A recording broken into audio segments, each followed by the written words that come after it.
Gracias, Julio. Muchas gracias a todos los asistentes. La conferencia que yo voy a dar, yo la titulé ¿Por qué el capitalismo es tan controversial?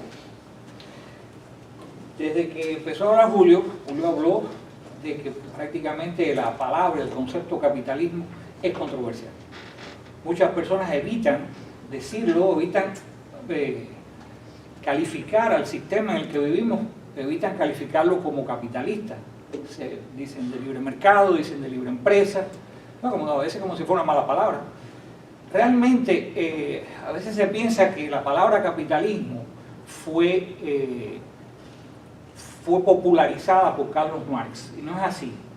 Realmente antes de Carlos Marx, Luis Blanqui la usó mucho más que Marx. En el libro El Capital muy pocas veces se menciona la palabra capitalismo, pero realmente el que hizo que el concepto capitalismo fuera algo peyorativo fue Werner von Baer, un sociólogo alemán que después fue miembro del partido nazi. Yo he titulado esta conferencia ¿Por qué el capitalismo es tan controversial? Porque actualmente, sobre todo en el mundo occidental, hay una gran cantidad de opinión contraria al capitalismo desde muchos ángulos. Y esa es la base de esta conferencia. En la cultura predominante en el mundo occidental se han abierto paso las ideas de que el capitalismo moderno, como forma de organizar la producción y la distribución de las riquezas del mundo, ya ha dejado de ser la más eficiente y justa de la historia del ser humano, ya que ha desarrollado contradicciones insolubles que requieren la creación de instituciones reguladoras, o en el caso extremo, la sustitución completa del sistema por uno alegadamente más eficiente y moralmente más justo, que sería el socialismo. Muchas personas piensan que el capitalismo ha dejado de ser un sistema justo y ha dejado de ser un sistema eficiente en la creación y distribución de riqueza. Las ideas anticapitalistas como antesala del socialismo se han venido acumulando y ganando terreno, especialmente en el mundo occidental, pudiéramos decir desde fines del siglo XIX, acelerándose con cada guerra y crisis económica que se presenta. Actualmente existe un elevado grado de anticapitalismo en Europa Occidental y América Latina, y vemos cómo ha venido ampliando espacios en los Estados Unidos para asombro de muchos que consideran este hecho como algo inexplicable y paradójico en lo que ha sido la sociedad capitalista por excelencia, que son los Estados Unidos. Por esta razón me enfocaré especialmente en las ideas anticapitalistas, en el anticapitalismo como precursor ideológico del socialismo. Las corrientes ideológicas anticapitalistas. Desde hace 200 años, la crítica socialista al capitalismo se ha venido transformando, o más bien metamorfoseándose, dando lugar a tres grandes corrientes ideológicas. Inicialmente, la crítica marxista culpaba a la distribución de riqueza que tenía lugar en un sistema capitalista de provocar el empobrecimiento generalizado de las masas de obreros en los países más desarrollados del mundo por medio de una explotación injusta, enriqueciendo cada vez más a un reducido número de capitalistas. Esta corriente ideológica del anticapitalismo había quedado completamente desacreditada después de la Segunda Guerra Mundial, cuando era evidente que ni el capitalismo había empobrecido a los obreros, sino todo lo contrario, y que por tanto no se había producido ni se produciría la revolución proletaria mundial. Una nueva corriente ideológica del anticapitalismo neomarxista tomaba la bandera de la crítica desde los años 50 y 60, bajo el planteamiento de que la riqueza de los países desarrollados era el resultado de la explotación a que se sometía el mundo subdesarrollado, naciendo así las teorías de la dependencia y los movimientos tercermundistas. Luego de los años 80, con el despegue económico de muchos países subdesarrollados, el fracaso de las doctrinas desarrollistas en América Latina y el fracaso del socialismo africano, al igual que el socialismo clásico marxista, el tercermundismo se encontraba en bancarrota ideológica. Y es entonces que comienza a cobrar fuerza la tercera gran corriente ideológica anticapitalista que se encuentra en su apogeo en estos momentos en los países desarrollados de Occidente, que es el ecologismo político, que enfoca su denuncia en que el crecimiento económico es inmoral y altamente peligroso, que tiene lugar a expensas de la destrucción del planeta, además de corromper a la sociedad humana a partir de la desigualdad social que crea. Por lo que la única solución es detener el crecimiento económico, detener el crecimiento demográfico y disolver las identidades nacionales por medio del multiculturalismo, propósitos que solo pueden lograrse desde un gobierno mundial. De esta forma, el socialismo proletario y el socialismo tercermundista se transforman en socialismo globalista, que es lo que estamos viendo hoy especialmente en Europa Occidental y Estados Unidos. En tanto, los socialistas de América Latina permanecen más vinculados ideológicamente al desacreditado socialismo tercermundista, que eufemísticamente llaman el socialismo del siglo XXI. ¿Qué es el capitalismo? El capitalismo es un sistema económico, social y político, basado en la propiedad privada sobre los medios de producción, la libertad de mercado, la libertad de empresa, donde la producción es guiada y el ingreso es distribuido a través de la cooperación en el libre mercado. Estas instituciones han sido las responsables de crear toda la abundancia material y la libertad individual que disfrutamos, prácticamente sin darnos cuenta. Y solamente en el caso de perderla, como ha sido el caso de Cuba y Venezuela, por solo citar dos ejemplos extremos latinoamericanos, reflexionamos acerca de lo que hemos perdido. Perdimos el capitalismo, a pesar de que tuviera un funcionamiento defectuoso en ambos casos, que en gran medida no supimos mejorar y conservar. El capitalismo se caracteriza por la búsqueda del interés individual, por el ahorro y la acumulación de capital, por el intercambio de mercancías con la presencia de dinero, por el interés financiero individual y el motivo de ganancia, por la libertad de competencia económica y por la desigualdad económica, por un sistema de precios, progreso económico y armonía del interés material e individual de todos los que participan en él. El desarrollo del capitalismo en el siglo XIX dio lugar a un tipo de sociedad completamente nueva en la historia de la humanidad. Desaparecían del escenario social las clases jurídicas basadas en el nacimiento, o sea, la nobleza, el estado llano, los plebeyos, para dar paso a las clases económicas basadas en la riqueza y el ingreso, el empresario industrial, el comerciante, el obrero y el campesino, una sociedad completamente nueva. En el capitalismo la igualdad es definida como igualdad ante la ley, lo cual es perfectamente compatible y coherente con el reconocimiento de la desigualdad económica. Pero en la crítica socialista, la idea de igualdad va más allá y se plantea como aspiración máxima de la sociedad y por tanto como deber del Estado la búsqueda de la igualdad de resultados en el comunismo o de igualdad de oportunidades en la socialdemocracia. La socialdemocracia, los derechos sociales se encuentran por encima de los derechos individuales a partir del reconocimiento de un supuesto bien común, pero pueden hasta cierto punto coexistir. Pero en los socialismos totalitarios, como es el comunismo bolchevique o el nacionalsocialismo alemán, los derechos individuales prácticamente desaparecen.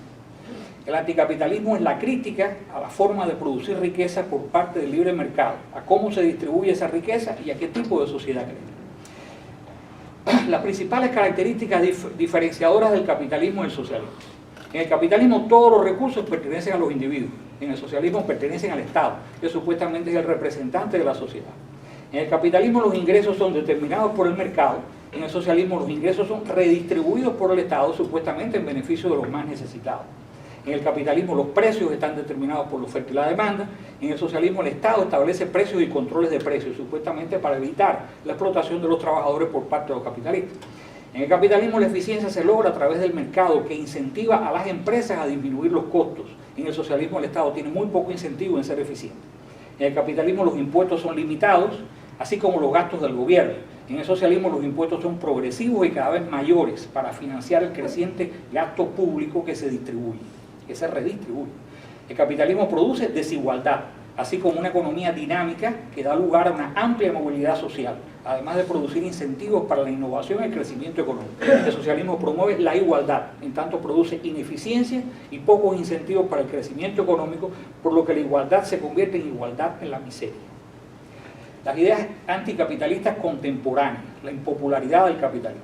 Actualmente casi todos los aspectos del capitalismo son atacados desde diferentes ángulos y denunciados por cada vez mayores segmentos de la opinión pública, especialmente en el mundo occidental. La búsqueda del interés individual es condenado como un mal. La libertad bajo el capitalismo es ridiculizada como libertad para morirse de hambre y como esclavitud asalariada.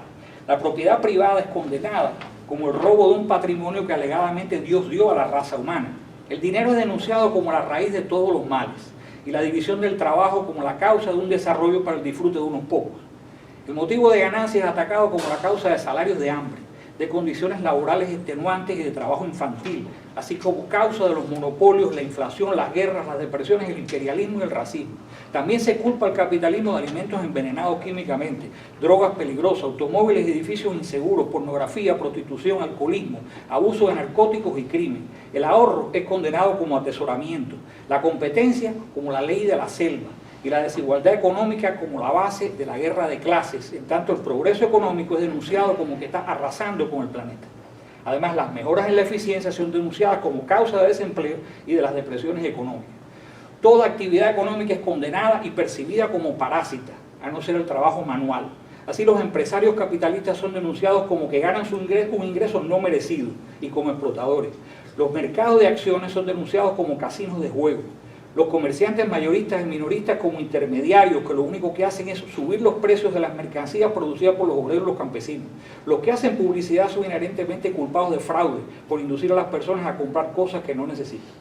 A pesar de todas las obvias contradicciones, el capitalismo es simultáneamente denunciado por empobrecer a las masas y por crear opulencia, por ser una rígida sociedad de clase y por estar dominada por nuevos ricos, por su competencia y por su falta de competencia, por su militarismo y por su pacifismo, por su ateísmo y por su apoyo a la religión, por la opresión a las mujeres y por la destrucción de la familia al hacer que las mujeres trabajen y estudien para hacerse financieramente independientes. El capitalismo en general denunciado como anarquía de la producción y el caos económico, regido por explotadores aprovechados, fríamente calculadores, codiciosos y sin corazón, que consumen los esfuerzos y destruyen las vidas de amplias masas de inocentes personas trabajadoras. Sobre la base de semejantes creencias, las personas se vuelven hacia el gobierno pidiendo justicia social, protección y ayuda en la forma de legislación social y laboral, demandan y obtienen desde hace mucho tiempo impuestos progresivos, impuestos sobre la herencia, salarios mínimos, jornadas de trabajo máximas, leyes dando privilegios especiales e inmunidad a los sindicatos, legislación de seguridad social, educación pública, vivienda subsidiada, medicina socializada, servicios públicos gratis o subsidiados, subsidios para los desempleados, para los estudiantes, para los inquilinos, controles de renta, etc. Han demandado y han obtenido a través de sus representantes regulaciones para las drogas y los alimentos, códigos de construcción, leyes de zonificación, licencias ocupacionales, legislación referente a la salud, la seguridad y los empleos. Igualmente han demandado y obtenido la creación de dinero adicional, haciendo posible la inflación sin límites, en la creencia de que la creación de dinero es un medio de crear capital y acabar con el desempleo. También han demandado y obtenido gastos deficitarios del gobierno para sostener planes sociales financiados con déficit presupuestario, promoviendo la ilusión de que el gobierno puede proveer beneficios por los cuales los ciudadanos no pagan. Y cuando inevitablemente una política de inflación resulta en una subida incontrolada de precios, desacumulación de capital y destrucción del crédito, la gente demanda controles de precios y salarios. Y en respuesta a la escasez y al caos que resulta, el gobierno finalmente toma control total del sistema económico. Esas ideas y demandas han barrido como una inundación las instituciones capitalistas de libertad en nuestro país y abierto el camino a demagogos y caudillos populistas. Y aquí en los Estados Unidos, los valores del individualismo americano cada día más parecen cosas anticuadas, propias de una sociedad de campesinos que no debe permitirse que se interpongan en el camino de las masas populares y de sus demandas que son percibidas como completamente legítimas.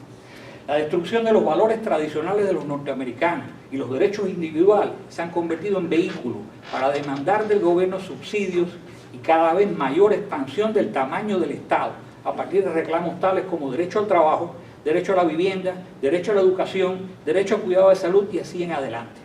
Cuando en una sociedad esas ideas anticapitalistas se convierten en hegemónicas, como ha sido el caso de las sociedades latinoamericanas desde los años 30 del siglo pasado, como es el caso actual de Europa Occidental, tiene lugar un ciclo constante de populismo, con la alternancia política de caudillos y dictadores con gobiernos electos, donde avanzan las instituciones socialistas en una recurrencia que parece no tener fin. Las ideas capitalistas en estos momentos se han convertido en mayor o menor medida hegemónicas en el mundo occidental. A eso los teóricos del comunismo le llamaban creación de condiciones subjetivas para el triunfo del socialismo. Solo haría falta, según ellos, las condiciones objetivas. Y estas surgen la mayoría de las veces de forma súbita, cuando nadie lo espera. El comunista italiano Antonio Gramsci en una ocasión dijo: tomen la cultura y la educación y el resto se da por añadidura. Muchas gracias.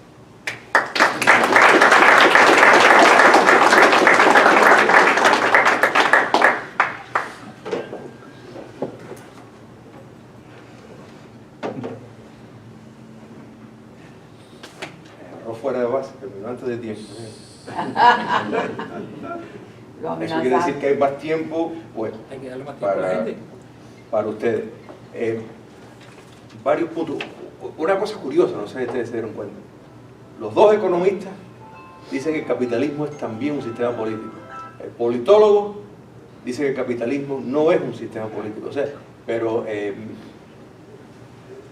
fíjate que la apreciación, los fundadores, los promotores del capitalismo fueron pensadores liberales que sin lugar a dudas yo pienso que estarían enfocando en que el modelo político con libertad de frenos y contrapesos sería el modo que más saludablemente se podría llevar, y es seguramente lo que tendrían en cuenta, pero bueno, mantengo que más bien es una organización económica que es más, les digo que pienso que el capitalismo, si se despega de principios éticos, es un peligro.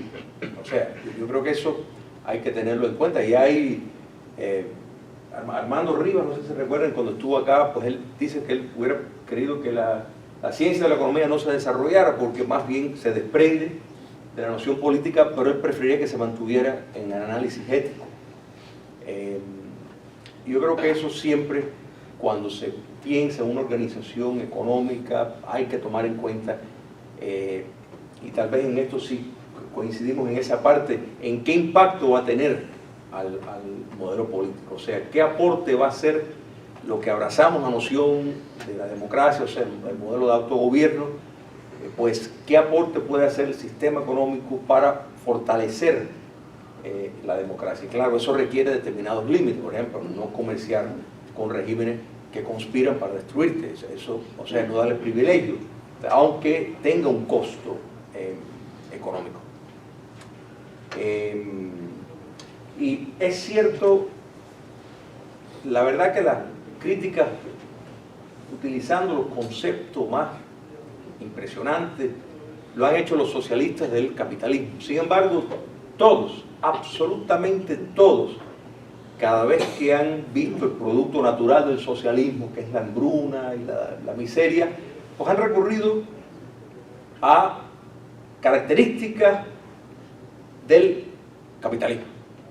Lenin lo empezó con la nueva política económica, Hungría, Yugoslavia, los chinos lo han perfeccionado, sin abrazar plenamente el capitalismo. Cuba comunista, dolarizando su economía, abriéndose empresas extranjeras, el Estado, o sea, convirtiéndose en, como es por ejemplo Gaesa, el hotelero más grande de América Latina. O sea, entienden lo que funciona, lo que pasa es que lo quieren para ellos desde el poder político, pero no para el resto de la sociedad, porque eso implica para exitosamente funcionar tener grados de libertad. Bueno, vamos a empezar ahora la sección de preguntas y respuestas, que tiene un nuevo formulario, pero antes quiero mencionar y que no pasara 4 amigos, y probablemente van a ser más de esto, y tal vez se me escapa algún nombre, personas que han partido, amigos de la causa de Cuba, amigos de este simposio: Eugenio Yáñez, Albertina O'Farrell, Ramón Bonachea y Alvin Ross. Realmente, y sé que seguramente se me estoy olvidando, pero es importante recordar personas que lucharon tanto por la libertad de Cuba y tenerlos presentes.